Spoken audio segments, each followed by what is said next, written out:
And there it goes. All right. Hello and welcome to this week's episode of Lit Service, where we are fans of fiction and purveyors of dodgy writing advice. My name is Caitlin, and I really wish that I could live in Sleeping Beauty's magical castle. I'm Cameron, and I'm going to cheat and say that if I had to pick a fantasy setting, I would run with my setting because it's the coolest. Your setting that you're writing, or like our actual world we live in? Oh, That would be boring. at least I hope it's not. We live in the Matrix. Just kidding. Okay, well, I'm Nicki, and without a doubt, I'd be living at Hogwarts. I mean, come on, let's get real here. Let's not mess around. We'd all live there, wouldn't we? Yeah, that's true. What house are you? It's a perfectly safe school. I mean, not when Harry's there, like, 10 years previous or something, when things are chill. Post Voldemort. Yes. You know what? Every time I do the sorting quiz, I wind up in a different house. So I have no idea what house. I just recently did it, and I was overwhelmingly Ravenclaw. But I've gotten Hufflepuff before, and I think I've gotten every house but Gryffindor, which not a brave one, huh? Right. I think I'm too like in my head to be like impulsive. But yeah, every time I do it, it's like, I guess it's like depends on my mood. It turns out differently. See, I've heard of crossovers like the like a Flutterpuff or a Griffin. I'm messing this up. I don't know how you do 3. Yeah. Oh yeah, 3. Well, someone told me I'm divergent, which I thought was good. But yeah, I did this with I can't remember, some other interview, and someone suggested I was divergent. Oh, that works, right? That should be my answer. I just keep crossover. Yeah. Somewhere. You just have to say it with like a really dramatic voice. Yes. Divergent. Duh. They probably just think I wouldn't know. Like, they probably just would think I didn't know what I was talking about. I confuse my fandoms or something. All right. Well, in case you haven't noticed, we have a special guest with us this week, Nicki Pau Preto, which I hope I'm pronouncing your name right. I should have asked first. Is that how you pronounce your name? Pretty close. Pau Preto. Pau Preto. Okay. Preto. Yep. Well, this week we have, I'm going to cut that out and pretend I got it right the first time. No problem. This week we have special guest, Nicki Pau Preto. Nicki's debut, Crown of Feathers, is a super exciting story that I'm going to have her tell you about so that I don't tear it apart. What's your book about, Nicki? Oh God, I'm so bad at this. Okay. My book is about Phoenix Riders. It's about sisters. The basic story is my main character, Veronica, disguises herself as a boy to join a secret group of warriors who ride phoenixes into battle. That's kind of my short pitch. Which is super awesome. Is it? I want to write Phoenix into battle. Can I be in your fictional world? Ooh, yes, absolutely. You got it. Though I'm guessing there's some conflict and maybe some war and like fire and stuff. So maybe after your book is over. Right. Whatever. Yes, I would. Yeah. Good call. All right. So this week we're talking about how to build a fictional culture. And we'll wait a second because I'm going to wait for you to close the door. It's okay. One of the beauties of not doing this live. Yeah. Yeah, really. So that one time she had to crawl out. We had someone have to crawl out once because we were living real life and it was awesome. Okay. So, Nicki, we have talked about this a little bit on the podcast before, so I'd really like your take. How do you go about building fictional culture? Where do you start? I think it depends on the kind of story you're telling. This is, Crown of Feathers is my first published book, but it's the third book I've written like all the way through and completed. And I think with each one, the process is different. I think most authors say in general, the process is different every time, right? And I think it depends what your story needs. For me, like I've been tempted to like, when I'm excited and the idea is new, sometimes it can be tempting to front load a lot of world building. You get all excited and you're Googling and you're researching and making, boards on Pinterest. But ultimately what I've kind of learned, and I have to rein myself in because I really love world building, but it all has to be in service of the story. Like if you can't, like, I mean, I've done it paragraph after paragraph of stuff that not everyone's interested in, but it ultimately has to feed into the plot or it really is, especially in YA, it doesn't belong there.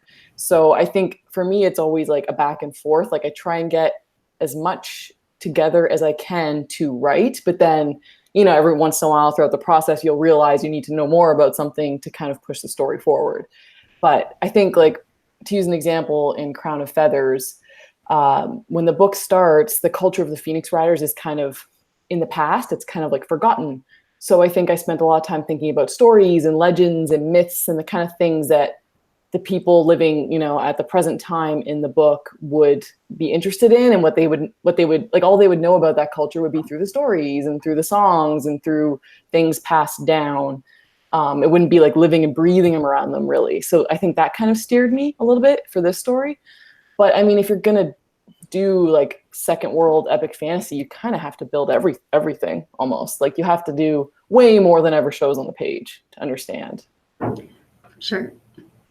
I think I really liked what you said about how things grow out of like the legends and stories and poems and songs, and that nobody ever gets exposed to them unless they experience them through your book. And I think one way to help, I mean, world building can be super overwhelming. And I think one way that helps me when I'm first starting a story is to have a centerpiece.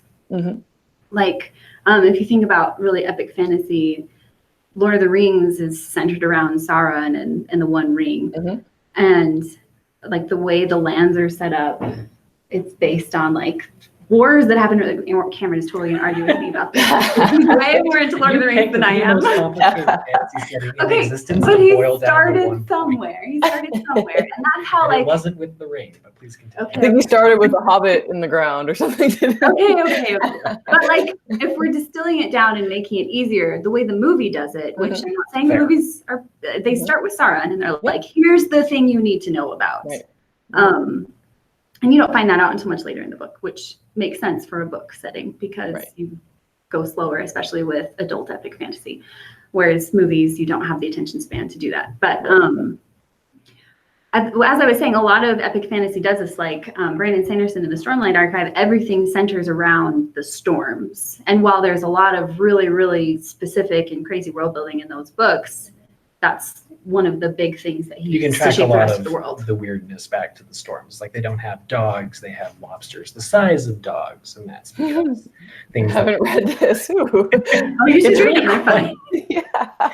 That's a really great meta line from someone who's from a world more like ours that has furry creatures. And so he's talking to this other character, and he's like, and so I just want you to imagine this a really cute rabbit frolicking in a field. And the character who's from that world goes, "Oh, what?" The other guy goes, "Oh, I'm sorry, you don't have those. Excuse me. A disgusting cephalopod thing with way too many legs is frolicking in a field."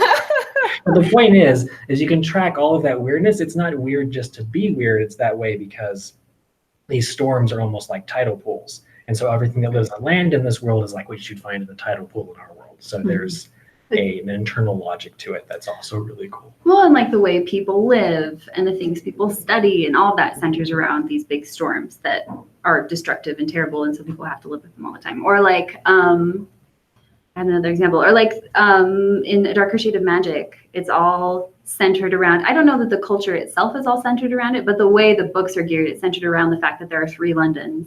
Right. And creepy people with one black eye who can do magic. So one thing I always think about, one word I always think about when I world build is that, like, being deliberate. Like, things exist for a reason. So in a first draft, things exist for no reason, and that's fine. But when you're actually going back a second time, things like they have to eat a certain food for a certain reason. And if they're going to eat a certain food, you better make sure that this country or place can grow that food or whatever, right? Like you have to start checking everything you've done and make sure it has a purpose. Like you were saying for the Brandon Sanderson, like if it's a world controlled by storms, like that's going to color every single thing. And you can't just have stuff there that makes no sense. Like you have to constantly be looking at what people are drinking, what people are eating, where they go, what they, the animals that are there, everything. So being deliberate, like that's the word I always come back to when I try and explain like how I check myself as I'm, because I think a lot of world building happens as you go too. Like it can be very intimidating at the beginning, but you add as you go, and you can kind of redirect some things or, cut things that didn't really work. And that's okay. Like it's not even till like, I'm in the middle of a series and like with each book, like things change, things shift. You can't be too rigid, I don't think, or you're going to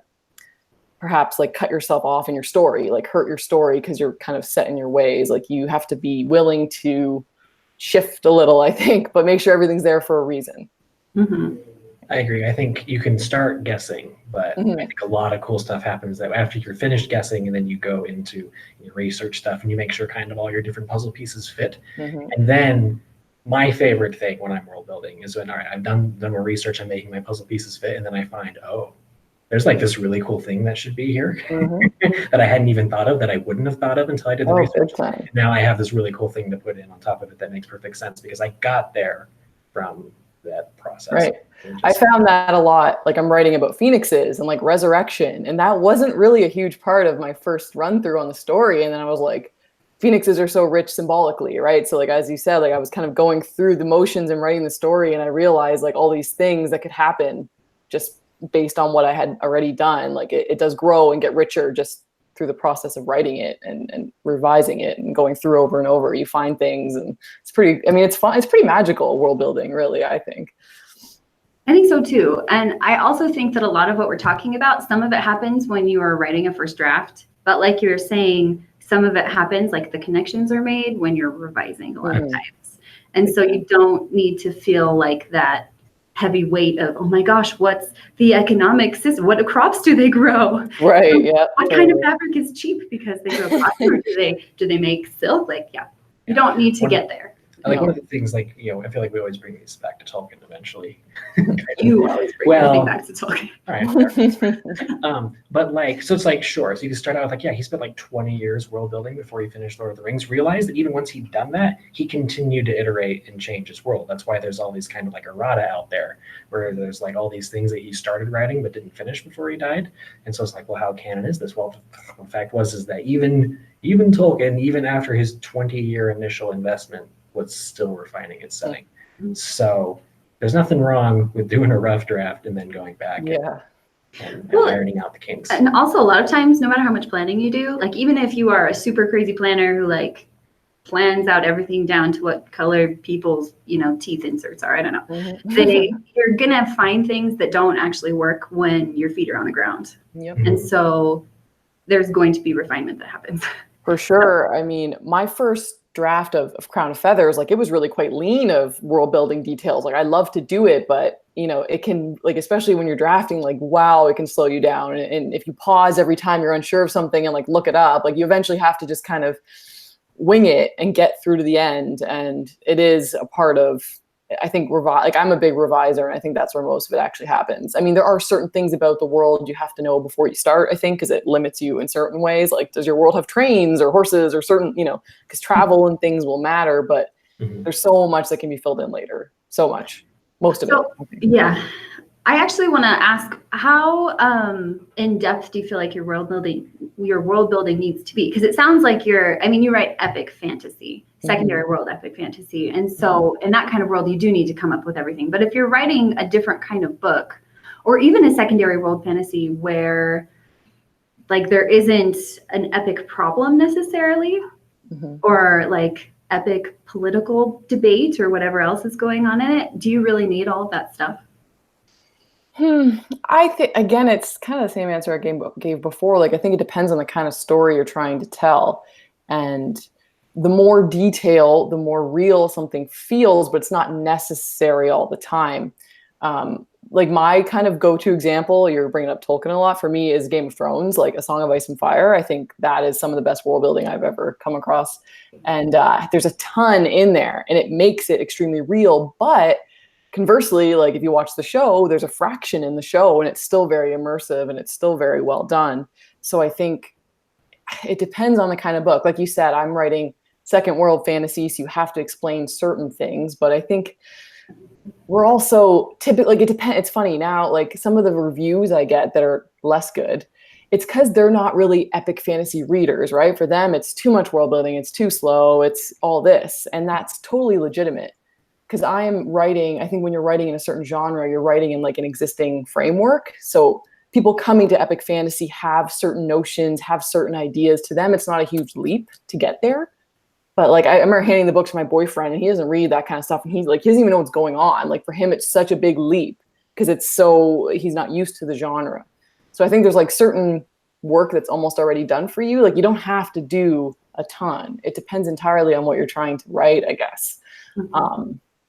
Yeah, I don't know. I feel like it's for me, like it's very intuitive. Like it's something I just kind of, it's more like instinctual for me. Whereas things like plot, I have to work like really, really hard in understanding. But I feel like for world building, I just kind of go with what I like and what I think like makes me happy.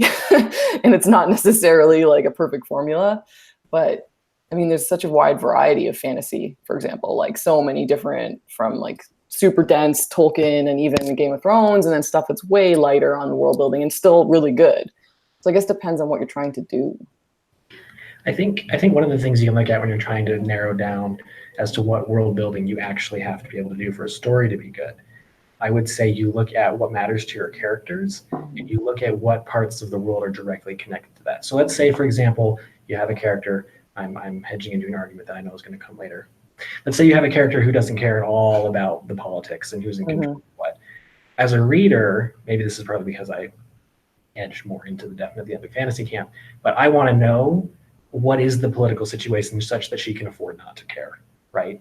Like what, even if that barely comes into the story, as the writer and you're setting up this world, the world has to be set up in such a way that your hero can afford to not care about whatever this aspect of traditionally important something is. So even if all you know is that it's this thing that we don't have to care about, it's important to know that and why. Yeah, I think it's important to know, like, if you're dealing with a king or a democracy or like, you know, it's important to know what space your characters exist in, but there's also a lot of little things that you can do to hint at what's going on without having to go into specifics. Like how your characters swear will tell you whether the character believes in a god or not, and what kind of god it is, and how your characters tell jokes or like idioms and stuff can say like who they're making fun of. Is it a politician? Or where they're from. Yeah. You know, dialects and stuff, for sure. I think also it's a good point you bring up, like, it depends who the narrator is. Like, you know, a peasant won't know the political intricacies of the world, and it would be strange to hear in great detail from a peasant's point of view. It wouldn't really make any sense. So that's part of why I think a lot of epic fantasy has multiple narrators, because it kind of helps you give a wider picture. But you also, I think, have to keep that in mind when you're writing. Like, would this character even know this information? And you have to kind of limit yourself that way, or they could be wrong. You know, they could believe something wrong. That's really important to think about too. And then at the same time, like there's all kinds of ways you can just like slip in small little things. Like your peasant has no clue really what's going on. But if they're complaining about, you know, what the Lord is doing with the taxes as opposed to what the Traders' Council is doing with the taxes, even if they don't actually know what's going on in terms of why there are taxes, the title they use to who to direct the complaints to, like that is so much information in. Oh yeah, and their opinions on it would reflect their place in society, right? Like they would be obviously upset about that kind of thing, right? Like it just helps give depth, I think, depending on who's talking. Narrating. Yeah. I also want to talk a little bit about things that people miss when building a fictional culture. What are some things that you feel like you wish you saw more of, or things that feel empty to you if they aren't there? This is a tough one. Things that are missing. I think sometimes it's a matter of me picking up the wrong books, because some books don't care about like the things I care about, like the political machinations and all that. That matters to me, but it might not matter to a certain story or a certain author. I mean, I think sometimes I find there's a lot of tropes that exist, and I love a good trope, but I think I need, now that I'm, you know, I'm older, like I write YA, you write YA, Caitlin. Like certain tropes kind of get a bit tired for us maybe, but if they're justified correctly, if they're done well, they can feel really like fresh. And I think a lot of that has to do with the world you put it in and how you treat it. So I guess maybe sometimes I feel like things are put in without thought. And if they actually like took thought to integrate it in their world, that would be better for me. If that makes sense. So is there anything in particular? Well, okay, here's like like I feel like every YA has a ball, right? A ballroom scene or a masquerade. And I can love those, but some books you just wonder why it's even there. Like I think we just lean on them sometimes without taking a moment to think about why it's happening. So I get like that's, and again, like I've read some really great ones and I can really enjoy it too, but I just think sometimes you get like things get recycled without much thought, I guess. So that's one off the top of my head. But even things like love triangles, which isn't really a world building thing, but I think depending on the world, you could make it totally make sense. But sometimes it just feels like it's shoved in there and it has to integrate, right? All of it. So it's not the best example, but. I I agree, especially about the balls. Not that I have a problem with balls; they're fun in books. But I mean, think about the culture that you're in. Like, what are the spaces that they meet in? Like, is a ball a normal thing for people to be invited to, or do they have like night markets, or do they have sports things that they all go and yell at people on a big field around? I mean, we do that in our culture. Or I don't know about other sports people in Canada. Different sports. But I mean, there are point. Like you can take these tried things and use them as a chance to develop your world more instead of just falling back on something. You can see an opportunity. Instead of what's the same can be very telling. And it also depends, like you said a couple of times, Nikki, what kind of book you're writing, because some, especially in YA, like some books are meant to be read like you're watching a movie, and some books are meant to be read with a whole lot more care and thought to the world building, and it just depends on what you're going for. And there aren't wrong answers, but know who you're writing for. Yeah, and if you're writing an epic fantasy and you hate world building, you're probably not going to please your readers, right? Like I think you have to be aware of what sandbox you're playing in or whatever, right? It's kind of an expected part of epic fantasy in general, but specifically like epic second world fantasy for sure. People are there to see what's weird. Yeah, exactly. They're interested in those things. So that's part of it too. Okay, well, awesome. If there's anything else you want to shout out, we can, but if not, then let's move on to the next part of our episode. Sorry, I didn't have a great answer there. All right. So we're going to move on to the next part of our podcast. This is the part where we critique a first chapter from a listener. If you'd like to check out the text of the submission and see all of our notes, check out our website, which is litservicepodcast.wixsite.com/litnation. If you would like a first chapter critique from us, you can find our submission guidelines there. Excuse me, sorry. So I didn't write down a summary for this week's submission. What happened in this week's submission? There's a girl who's trying to get into a ball and she does manage to get in and then sees another woman who's detained because of her ethnicity? We're not quite sure what it is exactly. I think it is though, because she talks about skin tone. But yeah, and she goes and helps the lady who gets hit. Yep. So what are things that we like about this submission? Well, it's funny you just said, we were just talking about using ballroom scenes deliberately, and I think this one does it well because she's sneaking in. She doesn't belong. She calls out the fact that her clothes are a bit dated. Like she's obviously not the typical like ideal like person who would attend this kind of thing. So that already is interesting to me because we're going to see it from a different side. She's not a princess. She's not a rich girl. Like there's sort of a unique perspective already there. And it's an opportunity, as far as I can tell. It's only 5 pages, right? But she's using it as an opportunity to do something else. So it's kind of a clever, like it's kind of like it's her stealth, like distraction, so she can like sneak in. So that's a fresh way to do that. So like I'm here for that. But yeah, I thought it was really strong, really, really good writing. And I liked, she did a good job, she or he, sorry, did a good job of kind of balancing world, but minimal because it's the first few pages and you don't want to bog down with detail at this point. So I thought it was a really good balance, like just enough information to kind of tease and be intriguing, but getting to the action. Like I thought that was a really like it read quickly. It was sparse, but like well done. I was really impressed with that. I'll second all of that.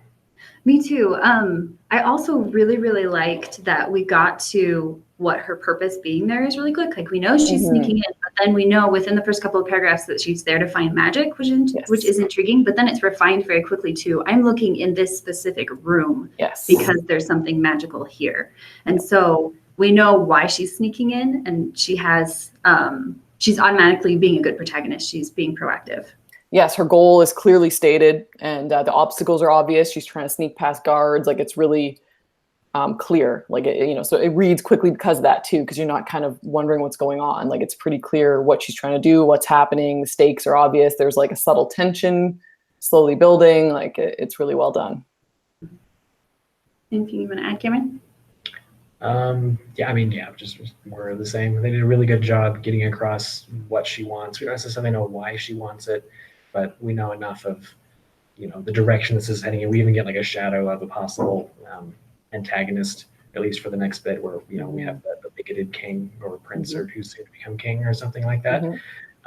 Which gives great promises really is about the great, rest of 'cause the it's not- story. Yeah, which it does, and then we also get, it's just like a great event to center it around, because it's a liminal space. Things are changing for like the setting at large. Even we're about to have a new king, so it's interesting to.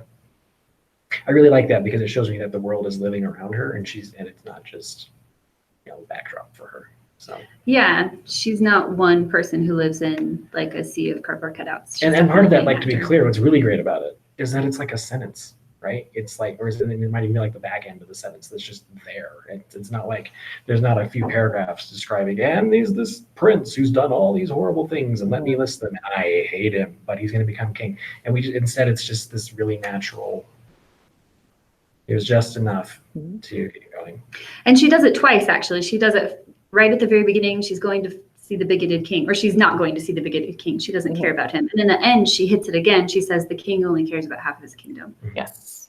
And even just by calling him bigoted king, we know what side of the issue she's on. It is very like good use of sparse language, like to get the point across, right? It's polished. It's not like rambling or anything. Yeah, that's a good point. Okay, so let's look at things that might need a second look. I have in my notes lots of lines that I really liked in this, and you can see them in the notes themselves, but we're not going to go through them every single one. So let's talk about things that might need a little bit more of a look. Shall I start? Right ahead. So there's only really one thing I wanted to call out. And basically near I guess like the main action of the pages, after she makes it past these guards, they're inspecting people. And she's halfway up this staircase when someone behind her doesn't make it through so easily. And it's a woman, and she's like knocked to the ground. And the problem with it, the main character runs back down the stairs and wedges herself between this stranger and the castle guard. And it feels like one of those things, I don't want to be mean, but it's like too stupid to live kind of thing.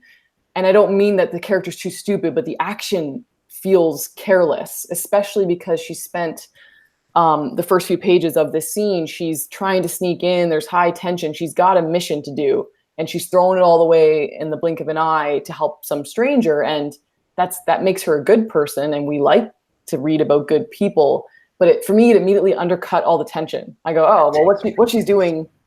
Sorry? Not saying it tanks her competence. Yeah, exactly. And it makes me think, oh, well, what she's doing can't be that important if she'd run back down the stairs. And it also seemed like she's going to get herself killed doing that. Wedging herself between like a guard who's probably armed, I'm assuming, and just some person who's knocked to the ground. Like, it just felt like it undercut her purpose, the mission, the tension. Suddenly it all felt like, oh, that just seemed reckless.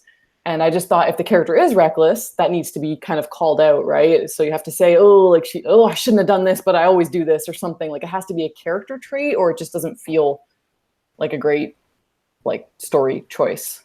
If I can tag on to the end of that, you mentioned that like all the tension was gone. Mm-hmm. And I think for me, it was because, so she does this incredibly reckless thing, which maybe that's who she is. Mm-hmm. But the problem then is, even if that's the case, that there were no consequences for this incredibly reckless thing that she does. She goes in, weapons are drawn, blows are thrown, and the guards are just, I am going to give you an evil look, but be on your way. And it's just right. Yeah. I'm gonna have a lot of, yeah, and this is the first tension action piece of the book. And moving on from here, it's gonna be really hard to get me to believe that something bad's gonna happen, because it seems like she's just gonna roll away from it with no issues. Mm-hmm. Yeah, that's a good point. It completely, it doesn't feel necessary because nothing comes of it. So it just seems like it's an opportunity to show a bit of character, I assume, but it ends up, like we said, kind of seems reckless and kind of a stupid thing to do when she's there, obviously, for an important purpose. So it just doesn't feel, and the woman, if the woman was about to be stabbed through or something, maybe you could understand how someone would be spurred to action, but she just kind of got knocked over. It sucks for sure, but it does seem like, no consequences, no real point, since there are no consequences. And for me, it really undercut the tension of the scene. And especially if so talking about thinking through the consequences of world building. So, there's lots of heavy hints that, this is a racism thing essentially that's going on. And if that's the case, this can't be the first time she's run into this. Right. Which means, how has she gotten away with, is she jumping in every time she sees abuse like this happening? I mean, that's like a very admirable character trait, but if that's the case, how has she made it this long? Mm-hmm. Yeah, good point. So in terms of world building, it's one great step forward in that it showcases this conflict, but it's 2 steps back in that it becomes inconsistent. I did like about that interaction that we saw the woman with the knife, and we see why people are, or not why people are upset about letting people in, because that's probably not the case. It's more like the people who are being oppressed are doing something about it. But at the same time, I also felt like the interaction was specifically to show that, which is countered by the fact that I don't feel like the character would act like this. Right. So. Yeah. And I mean, like, one idea I had, just like, even if she was like, maybe if this confrontation happened and like bumped into her or something, like just in a way that she got dragged in, you could still show these things, but not having her sacrificing her whole mission to show it. But yeah, it's a really good sample. I just, that one little, and it seems to be possibly an inconsequential thing. So hopefully it's kind of an easy fix. I mean, because nothing really comes of it. There's a lot of easy fixes, which we're not going to mention because we're not allowed to be prescriptive. That's why we're not saying it. But it's a great, there's a whole bunch of really great stuff to work around in this scene. So it's definitely fixable. I just had one other small thing that I wanted to bring up.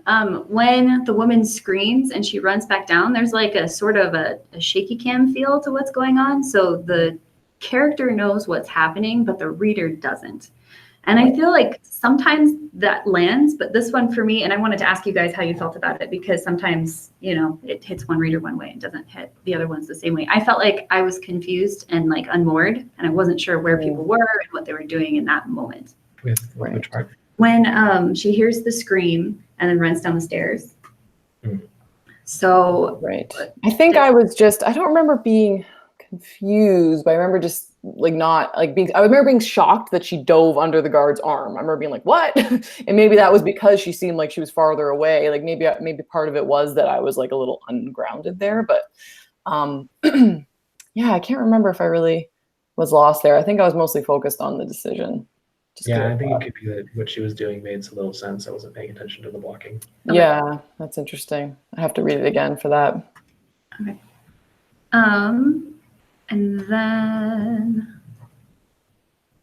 let's see. Sorry, I'm just looking through my notes because I didn't put them in the document like I was supposed to. At least I'm not the only one. Oh, and there was one other moment when the guard turns around with his knife and it says he stabs her with the hilt of his knife. I thought he stabbed her in the jaw with the knife. And so when she didn't fall down and bleed and die, I don't know if he died from it. I don't even know how that would work, but that's what I got until I went back and reread it and was like, oh, stab with hilt. So that's really nitpicky, but maybe rethink your verbs there. Yeah, that's an easy fix, like you said. In the prescriptive day. And then I did notice a couple of filter words like is and feel and stuff like that. So that might be something to look at. But do we have any other thoughts? No, I mean, like I said, I think it's really strong. But yeah, it seems like a small, ultimately, like, small thing to fix. And I think it's really strong. And I mean, I'm interested. I could have kept reading. Like I wasn't like ready to stop. So yeah, I really loved this chapter. I thought it was a great beginning. Yeah, I feel like we harped a bit on the decision to run back, but like that kind of thing, that comes up all the time in like an art writing group. Yeah, it's like, and it gets fixed, and it's fine, and we move on. It's one of the reasons why having a writing group is great, because they see things that you don't. I've also read a lot of final books that have stuff like that in it, right? Like not everyone will have a problem with that. It's just one of those things that it'll jump people, other people probably wouldn't even care. But yeah. Okay, well then, if that's all we've got, we're gonna wind things down. Thank you so much, Nicki, for coming on the show. Thank you for having me. Great to have you. Remember, you can watch the video feed of this recording on YouTube, or you can listen wherever you get your podcasts. Don't forget to subscribe with a B. Subscribe and leave us ratings and reviews and comments. It helps others find the show. If you like us, please share the show with your friends. If you would like to ask us questions or tell us we are awesome, you can find us on Twitter @LitService or on Facebook and Instagram as @LitServicePodcast, or you can email us at litservicepodcast@gmail.com. LitService is brought to you by Writers Clearinghouse. Writers Clearinghouse empowers authors and agents by providing low-cost professional evaluations of entire manuscripts that tell you exactly where your manuscript stands and what you can do to improve it. To learn more, visit www.writersch.com. Listeners of LitService will receive 20% off an evaluation by using the code LitService20 at purchase. Thanks to Yeah, thanks to Jason Nakanaka, who did our sound and video design for this episode, and Chelsea Mortensen for helping out with some other stuff for Lit Service. Thanks for listening, and we will see you in 2 weeks.